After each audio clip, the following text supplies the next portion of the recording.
Kita tengoklah ni. Ni bumbung kan. Bumbung paling hujung ni.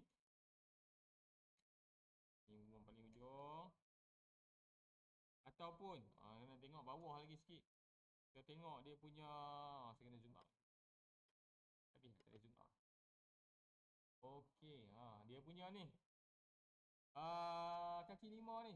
Kaki lima ni pun diwakili oleh, orang kata apa, lantai kan. Baiklah. Okey, jadi saya tengok betul tak. Okey, jadi kita ambil yang dia punya lantai ni paling hujung ni, bawah ni kan.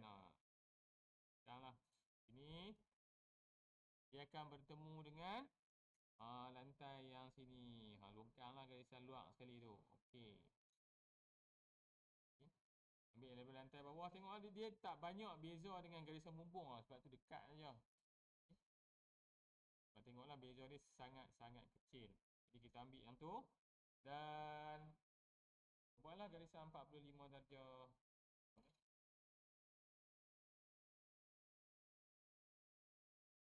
Garisan 45 darjah.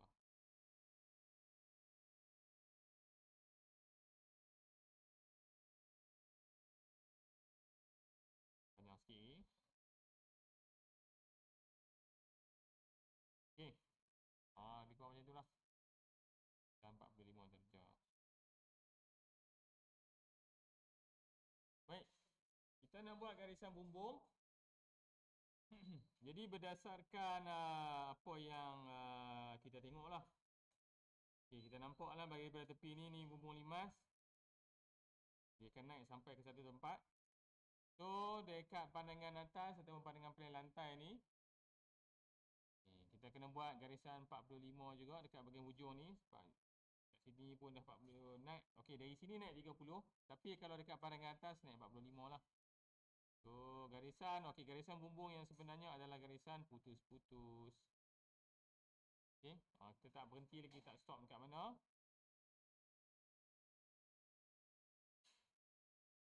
Okey, benda yang sama juga kita kena buat dekat bahagian hujung sebelah sini lah. Sebab kalau kita tengok dari sisi sebelah sini pun, dia nampak segitiga ni. Nampaklah kan? Nah, ini maksudnya dari belakang ni pun sama jugalah. Ni pun sama. Okey, ambil daripada dalam dalam longkang tu, mesti kena garisan putus-putus yang bahagian dalam longkang.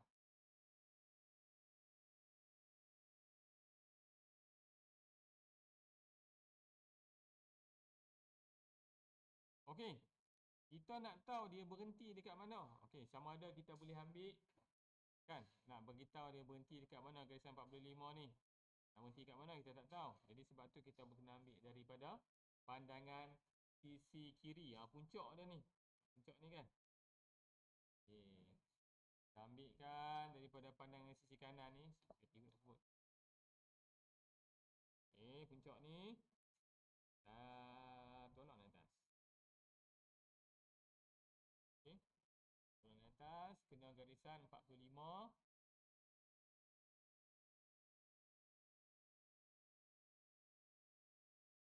Jauh lagi. Kalau kita garis dulu macam tu. Jadi baru kita tahulah dekat mana sepatutnya kita dapat dia punya stop garisan 45.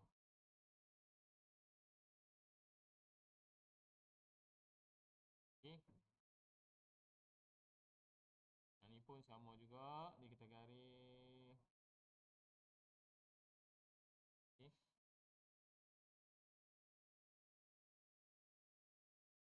Yang semalam kita buat asas. Hari ni kita buat nampak area sikit lah. Okey, jadi garisan bumbung ni garisan putus-putus.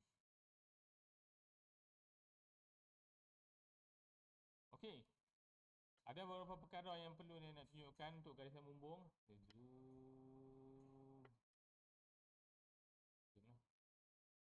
Beberapa benda yang perlu kamu tengok lah garisan bumbung.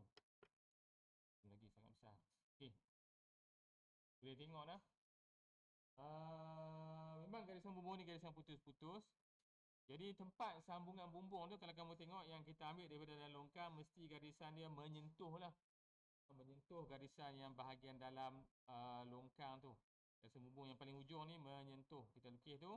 Sama juga dekat sini, dia menyentuh, dia macam bersambung. Dia macam bersambung lah. Begitu juga dekat bahagian dekat sini hujung ni. Dekat tempat sambungan ni pastikan dia bersambung lah. Begitu juga dengan dalam longkang, kita ambil dia mesti bersambung. Jadi kalau secara, kalau nak lukis macam ni, ni kalau dia tempat sambungan dia mesti kena macam tu lah. Okay. Dan sama juga kalau dekat sini, dia dah naik, dia mesti bersambung. Dia tak boleh putus. Itulah. Okay. Tadi kan dia nak sambungan sini, dia tempat sambungan dia dekat sini mesti bersambung. Sama juga dekat dalam longkang mesti bersambung lah.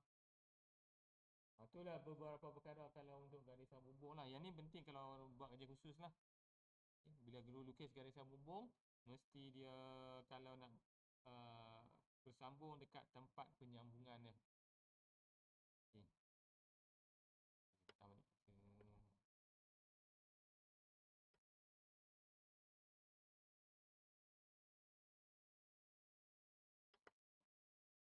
Okay.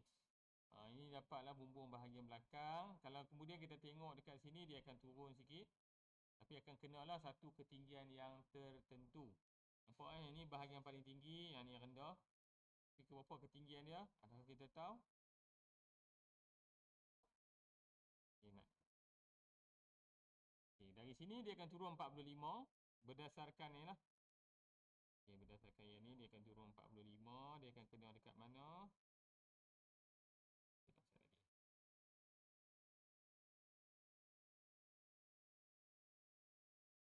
Kalau kita tak tahu, kita buat dulu sikit. Macam kita nak, kita tak tahu, kok tak confirm lagi ketinggian dia tu kena dekat mana.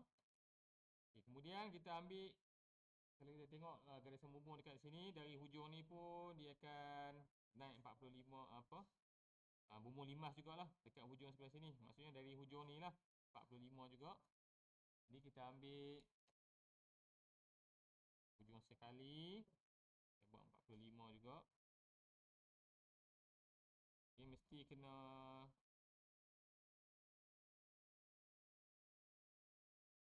kita buat dulu 45.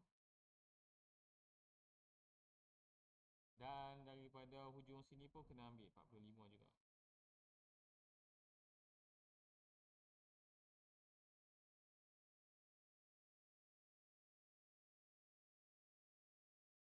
Okay, kalau lebih tu apalah, kita padam lah.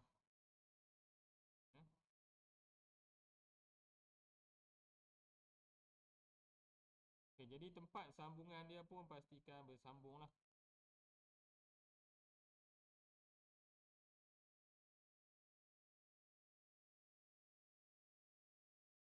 Okay, pastikan bersambung. Dan kalau ikutkan dari sini, dia akan pergi terus sambung dengan sini lah.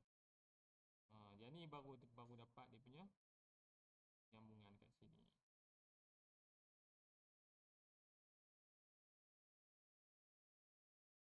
Okay, lebihan tu tak apa, kita padam.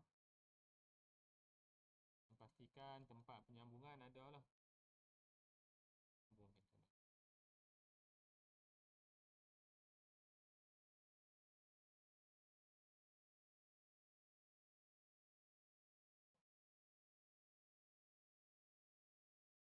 Okay, jadi cek betul tak bahagian tepi ni bumbung limas. Nampak macam ni, sini naik atas, turun bawah, betul lah. Dari sini naik ke kanan, naik atas sikit, turun bawah. Okay, jadi ni bumbung bahagian sisi. Okay, jadi maknanya yang kita nampak yang bumbung tebing ni adalah pada bahagian sebelah sini. Okay, bahagian sebelah sini. Jadi macam mana nak dapat bumbung tebing ni pula? Saja.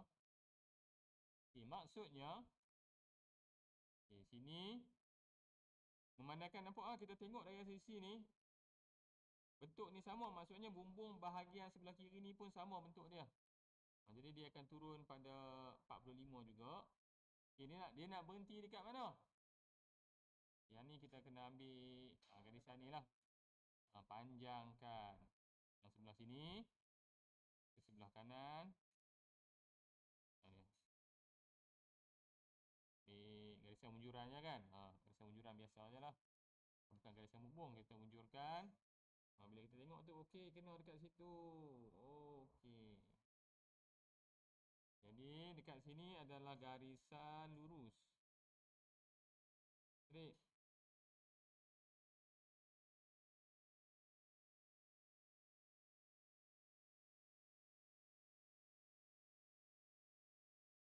Okay. Sebab ini adalah bumbung tebing ataupun bumbung tebing layar.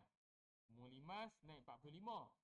Kan bumbung tebing atau tebing layar macam 1/4 bahagi 2 saja kan. Itulah.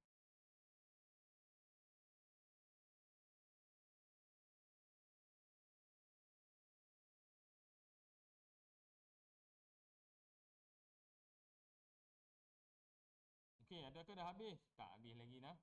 Tak habis lagi. Okey. Dia ada garisan lagi dekat sini. Memandangkan sebab sebelah sini bumbung limas tau. Jadi nak bagi dia ada kecerunan bumbung tu. Kecerunan bumbung. Yang ni pun dari hujung ni kena naik.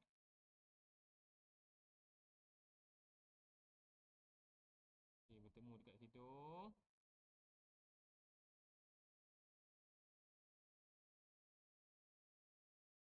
Dan lagi satu di sebelah sini. Kena ada juga. Kalau tidak ayam tak turun.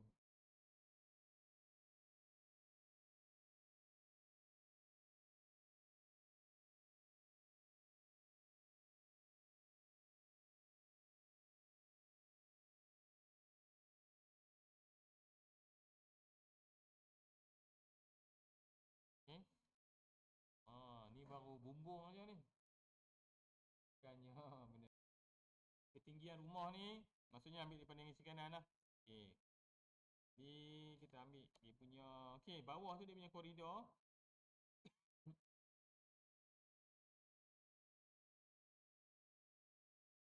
Kaki 5 lah, kaki 5 rumah kan. Boleh ambil lah ketinggian dia dari sini. Nak ambil ketinggian tumpu kasar pun boleh daripada sebelah kanan. Tumpu kasar.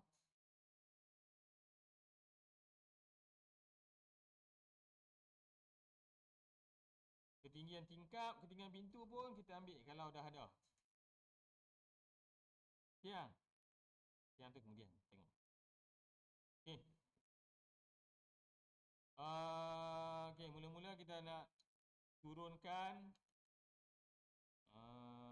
Kita boleh ambil. Okay. Yang garisan luar sekali adalah longkang. Yang ni akan buat garisan lantai dekat bahagian luar lah. Dia boleh turunkan ke bawah. Ambil dulu kiri kanan yang paling ujung. Garisan yang paling luar sekali. Sebab itu adalah garisan lantai paling bawah lah. Lantai paling bawah. Okay, lepas tu kita akan ambil garisan bumbung pula. Garisan bumbung.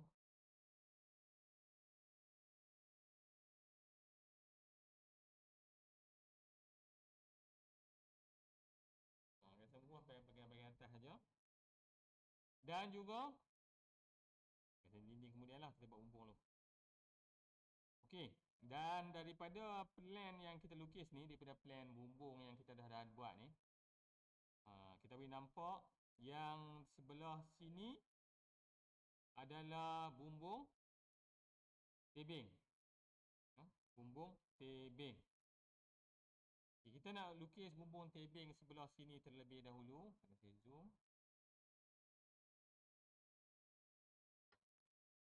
Okay. Kita nampak bumbung sebelah sini dulu nah. Bumbung ni yang segi empat dia nampak daripada pandangan sisi, tapi dari depan ni nampak kayu, dia punya kayu papan tumpu kasar sahaja segitiga. Okay. Jadi kita unjurkan dia punya garisan bumbung bawah tu. Ini dah ambil dah bahagian tepi. Jadi sepatutnya dia akan naik 30 darjah lah. Okay. Ni macam kemarin. Kita dah ada 2 garisan tumpu kasar dan garisan bumbung dah turun. Okay, jadi yang bahagian, okey ni bahagian atas. Kemudian bahagian bawah.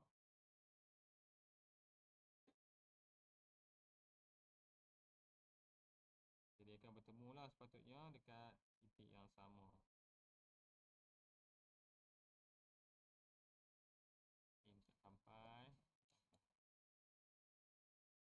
Ni baru garisan bumbung dah. Garisan bumbung baru. Okey, jadi kalau bumbung tebing, kalau ingat balik, kalau daripada pandangan hadapan kita cuma nampak kayu dia saja ni. Kayu penutup, kayu tumpu kasau dia sahaja. Kayu penutup dia. Ni kayu dia lah. Saya gelapkan kayu dia. Sebab tu dia terangkan kayu dia. Jadi pasal macam mana nak ambil kayu-kayu apa nak lukis dia punya tempat permulaan dia ni. Tadi daripada garisan bumbung yang turun, dia menyentuh garisan ni bahagian atas satu, bahagian bawah satu kan. Jadi kita ambil yang bahagian atas garis 30 darjah. Dia akan bertemu dengan daripada sini juga, yang sebelah kiri. Garisan bumbung yang kena garisan tumpu kasau bahagian atas. Dari atas akan bertemu atas. Yang daripada bahagian bawah kita garis akan bertemu dengan bahagian bawah sebelah sini juga. Naik kecerunan dia 30 darjah. 30 darjah.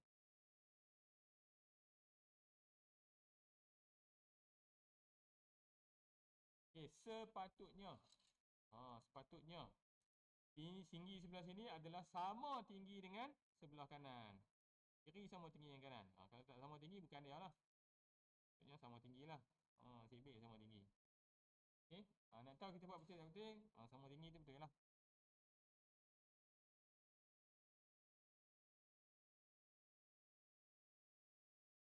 Okey.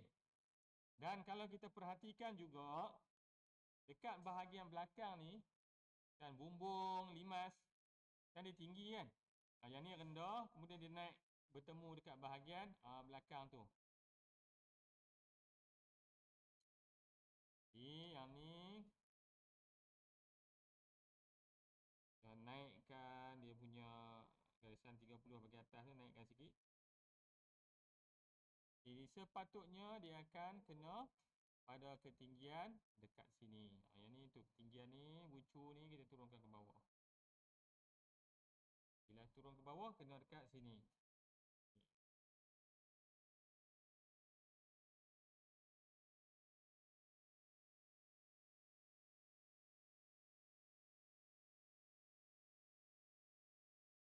Okey, untuk bumbung bahagian sebelah kanan ni, kita ambil bahagian yang sebelah sini lah. Yang tengah ni tak apa, kita tak tengok dulu.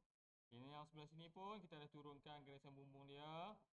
Kemudian turun lagi satu. Baik. Dan kalau bumbung limas, daripada arah sini nampak je nah. Ni yang ni.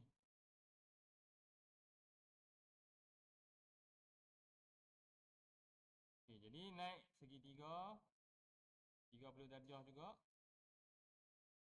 Sepatutnya dia sama tinggi ya. Tengok kita tengok pandangan sisi pun nampak dah dia sama tinggi.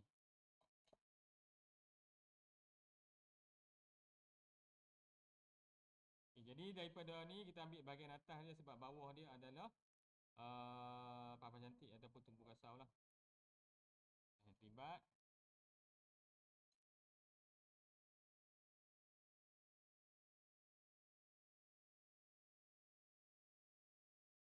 Dan yang selebihnya adalah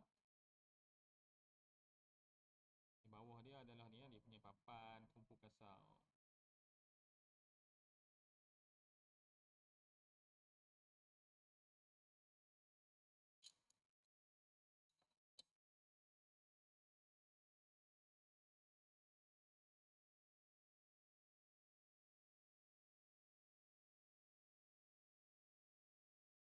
Okey.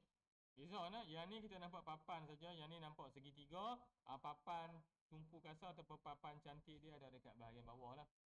Yang ni nampak papan cantik ataupun papan tumpu kasau sahaja. Okey. Untuk bumbung bahagian belakang. Okey, bumbung bahagian yang tinggi lah. Kalau saya zoom out balik, zoom out. Okey, bumbung yang ni. Kan tinggi kan? Yang ni lah, yang tinggi bahagian belakang ni. Okey, kalau kita tengok daripada bahagian hadapan, kita turunkan ni dulu. Kita turunkan tempat dia, orang kata apa? Bertemu bercantum atas ni. Bawah.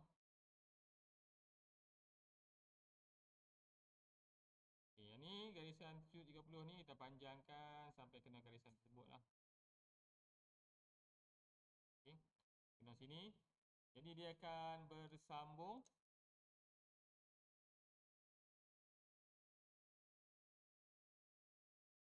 Kat sini. Ini garisan lurus.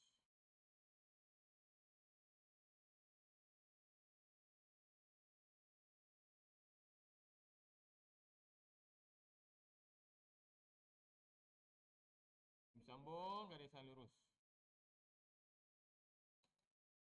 Sini naik, dia akan kena dekat sini lah. Dari ni, yang ini kita turunkan ketinggian ni turun bawah. Jadi garisan sudut 30 yang kita buat, yang kita sambungan lah. Dia sambungan daripada sini sambung.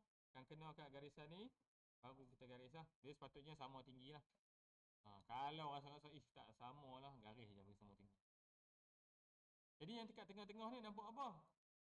Kita cuma nampak macam ni lah. Dan jangan lupa dia punya papan tumpu kasar ataupun papan cantik dia.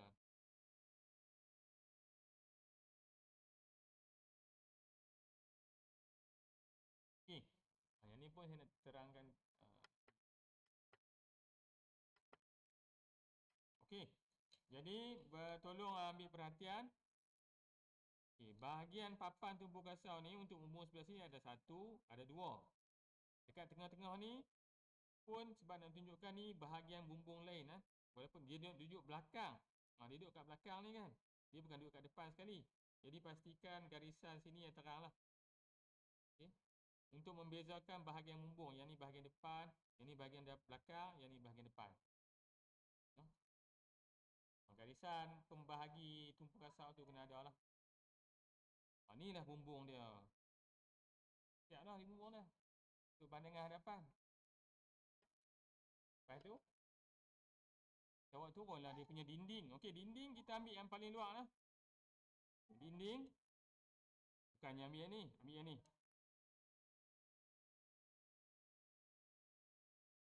Turun. Okey, ni ambil yang, okey, saya tunjuk yang paling kanan sekali, ambil yang paling luar. Sama garisan dinding. Saya terangkan. Ni ada apa? Ada tiang. Okey. Dan jangan lupa ada lagi satu garisan dinding dekat sini. Jangan ambil yang dalam ni, ambil yang bahagian luar. Kat sini pun ada dinding. Sebab apa kena perlu? Sebab ni bahagian dinding dia ke depan, yang ni bahagian dia ke dalam, belakang. Jadi perlu diturunkan juga.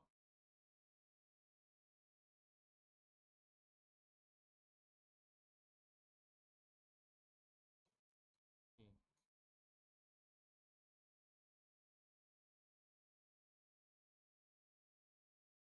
Okey.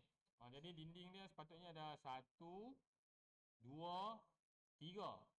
3 garisan aja. 1, 2, 3. Okey.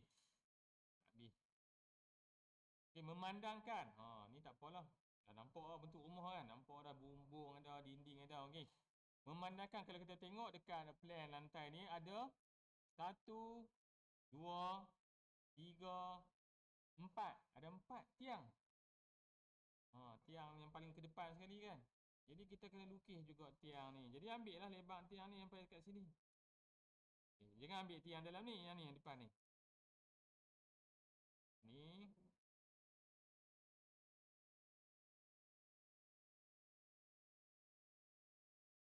Okay, jadi 1.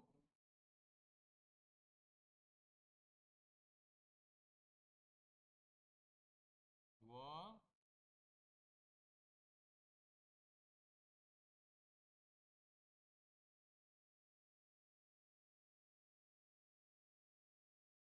3. Ada yang besar, ada yang kecil. Betul lah, kalau kita tarik besar nampak besar, tarik kecil nampak kecil. Dan ini sepatutnya sama saiz lah semua.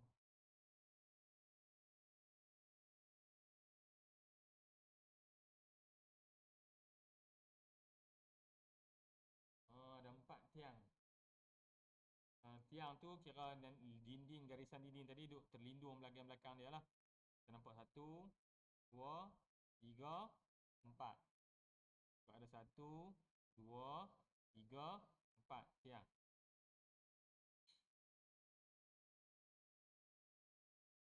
Dan jangan lupa garisan yang paling luar sekali tadi kita tutup lah koridor dia kan.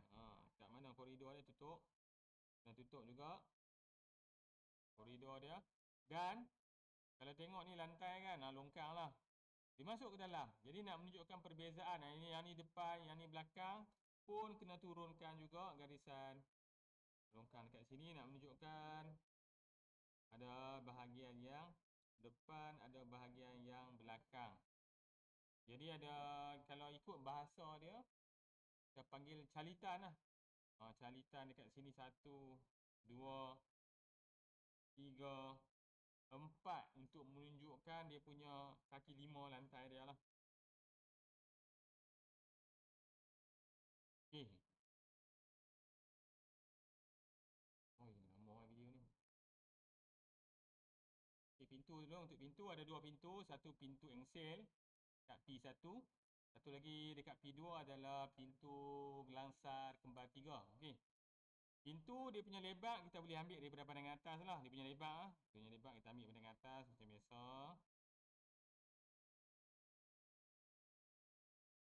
Saya pun tarik je lah. Okey. Dia punya ketinggian. Ketinggian pintu ni kita ambil tinggi tingkap ni. Tinggi tingkap. Dia dah, sebab dia dah bagi tingkap dekat pandangan sisi ni. Jadi kita gunakan ketinggian tingkap ni untuk ambil pintu. Garis sekali lah sebab lagi ada lagi tingkap lain nak kena lukis. Jadi tinggi pintu pastikan kita ambil sama tinggi dengan tingkap lah, baru elok. Kalau kamu tengok kelas kamu pun tinggi dia sama tinggi tingkap lah. Bahagian atas tu tak kira. Atas tu tak kira, kita tengok sama tinggi. Sama tinggi. Jadi kita ambil tinggi tingkap tu buat tinggi pintu. Tarik sampai sana.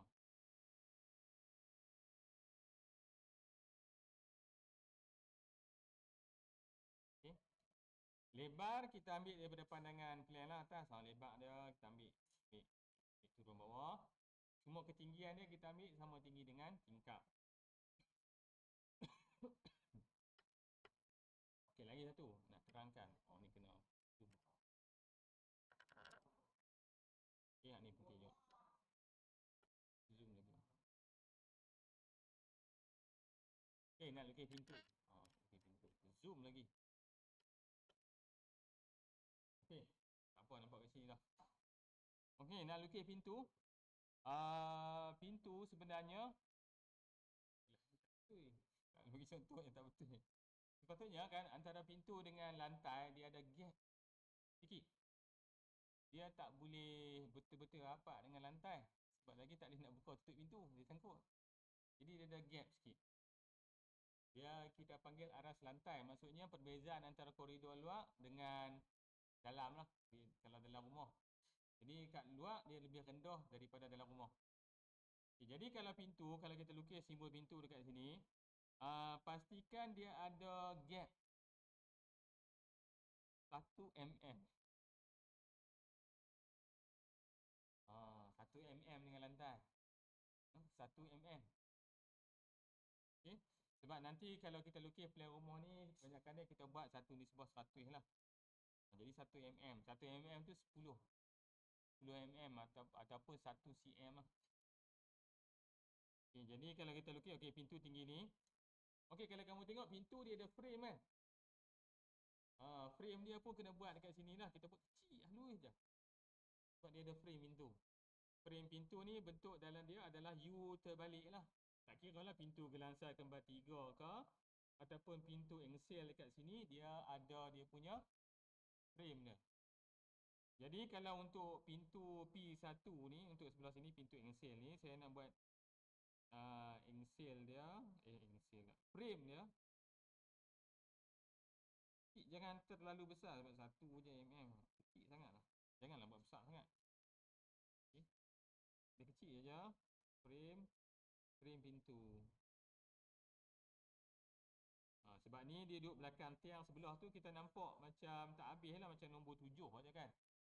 Sebab yang frame sebelah lagi terlindung dengan tiang. Kita anggap macam tu. Sebab ni duduk belakang tiang ni. Jadi nampak macam nombor 7 lah. Ya, sampai lantai. Frame tak apa. Pintu dia saja. Jadi kalau ikut ni baru frame. Jadi kalau pintu dia pastikan ada gap lah. Ada gap dengan lantai sikit. Ada lah sikit je, tak banyak pun. Tapi nampak lah perbezaan line dia tu. Cara frame dengan pintu.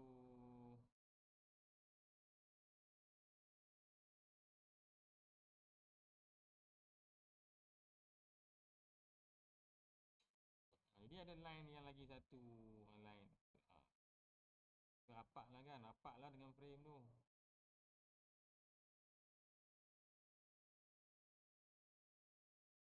Okey, jadi pintu ni, kalau tengok simbol dia dekat pandangan atas ni, saya tak zoom lah. Saya zoom balik. Zoom out balik. Okay, dia swing buka ikut sini, jadi tombol dia ada dekat sini tau. Dekat sebelah kanan. Lah. Dan untuk pintu gelangsa kembar 3, tak apa, kita buat frame dia dulu. Frame.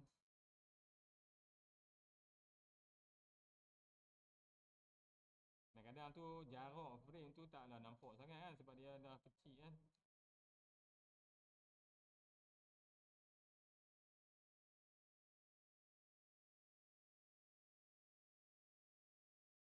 Okay, frame dah, contoh frame.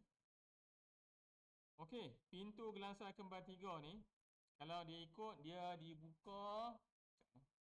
Kau boleh tengoklah nanti simbol dia.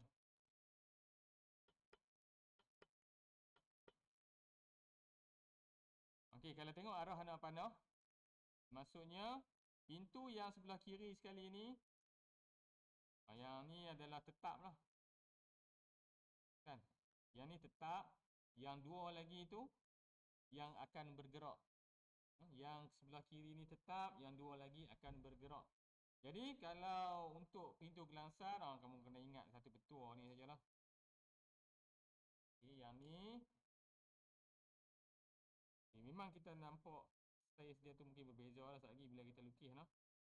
Memang kita ambil daripada pandangan atas, nampak lah sekali lagi. Okay, yang ni untuk yang tak bergerak. Okay, kalau tak bergerak, kita akan nampak frame dia lengkap segi empat. Tu lagi satu lah nak beritahu. Ini kita nampak lengkap frame dia. Okay, dia akan ada satu gap lah. Ni tak apalah, kita tarik. Ada satu gap dengan lantai bawah. Okay.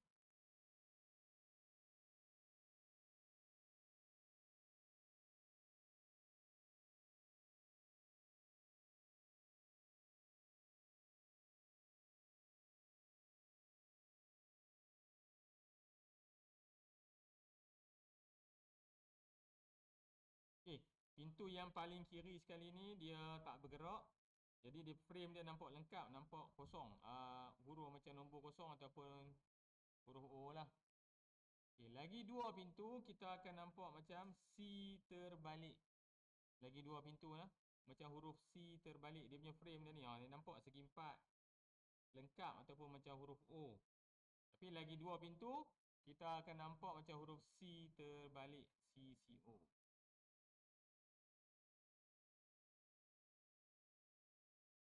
Okay, jadi memandangkan tinggi dah ada. Saya pindah tinggi dulu.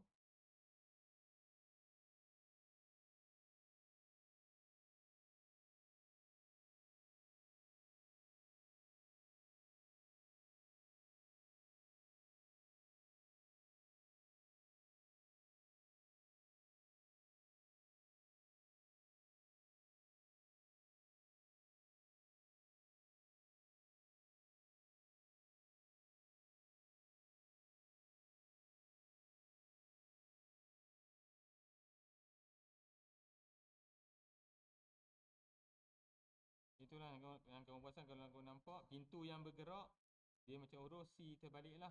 Kali ni sebab apa C terbalik? Sebab pintu tu bergerak ke sebelah kiri. Yang paling kanan dia tak bergerak.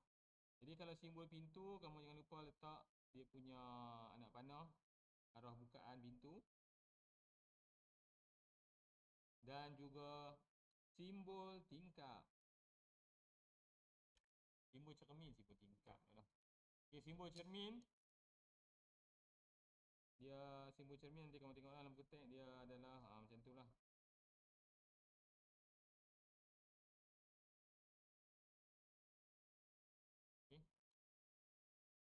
45, garisan 45 tu condong kalau sebelah kanan, garis sebelah kanan.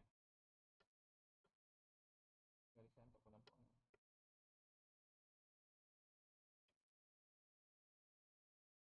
Ni yang kata ni. Ni macam huruf O yang lengkap, kemudian ni C terbalik lah. Dua lagi C terbalik. Dia punya frame pintu untuk pintu gelasar kembar 3. Okay, kalau untuk tingkap lah. Okay je lah. Untuk tingkap. Okay, T2 lah. Ataupun T1 kalau nak buat semua sekali pun boleh. Dia punya lebar, kita boleh ambil daripada pandangan atas.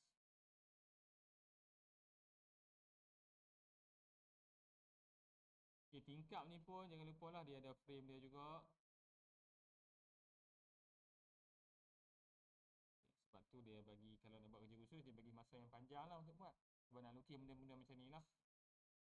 Dia punya tingkap, okay, tinggi, sama tinggi. Okay, yang ni kita ambil dia punya paling bawah. Okay, jadi boleh nampak lah. Jadi kita kamu lengkapkan dulu dia punya frame tingkap yang ada. Buat dulu frame tingkap, baru lukis tingkap dia. Ikut jenis tingkap yang dikehendaki lah. Dia suruh lukis jenis tingkap apa.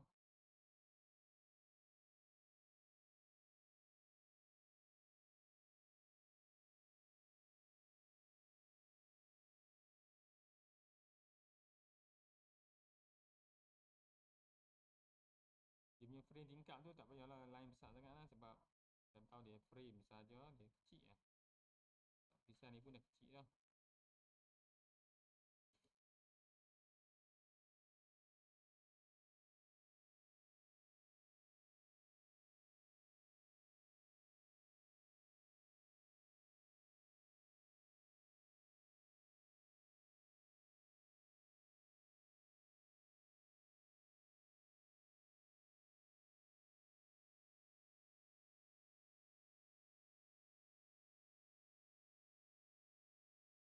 Kadang-kadang tu bila kita dah double line tu pun dah tebal dah. Kalau nak dia macam frame lah. Ini frame tingkap. Jadi kita tengoklah T1 tingkat ram kacau boleh laras. Macam beritahu kemarin kena ada 7 atau 8 keping.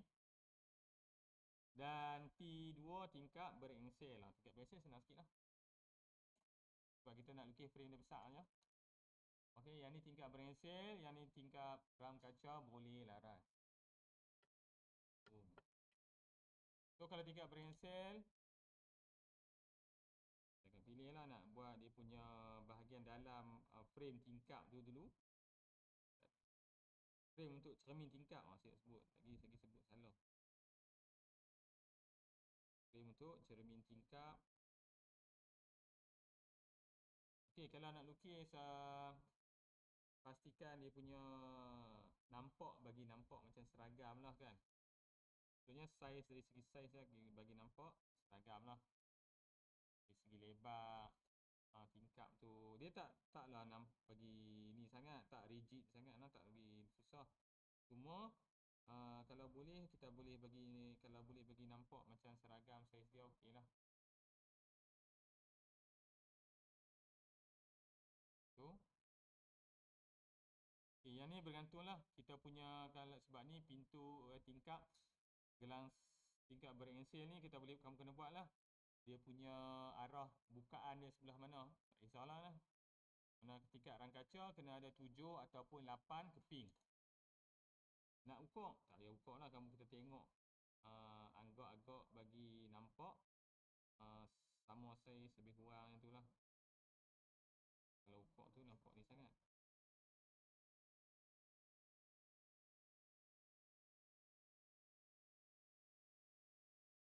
Ni lukis pun nampak tak sama saiz pun ni. Nampak lain lah. Ni ada yang kecil, ada yang besar. Okay lah. Sebabnya kena 7-8 keping. Okay, ni kamu tengok.